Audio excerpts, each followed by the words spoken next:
everyone, welcome back to Sunday Live Chain. Thank you so much guys for tuning in.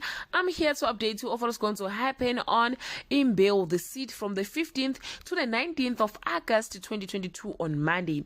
Makhosazana visits Mzwandile and leaves him an envelope with cash and the recording of Zithulele moving his niece's body.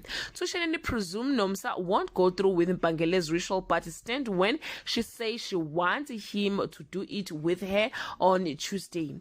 Makhosazana offers to help Mzwandile get revenge on Zithulele.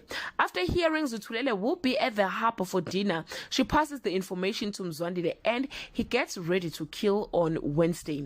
What was intended to be a romantic dinner turns into a night of surprise when Sibongile reveals to Zithulele that she is pregnant with his child. Mpangele takes Nomsa and Tusheleni through two phases in order to successfully complete ukutwebula ritual. Mzwandile and Zithulele grapple on Thursday. Nirupa has to step in and save the day with Shriya's disastrous cooking foray. Phakade reveals what has happened from Khanyo, who then find Mzwandile injured on Friday.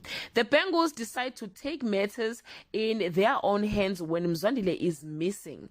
Khanyo find Mzwandile injured and tend to his wound the best she can. She assures him that she had no idea what had happened and confessed to him that she loves him. Guys, this is all I have for today. You can leave your comment below guys and share your opinion. Bye.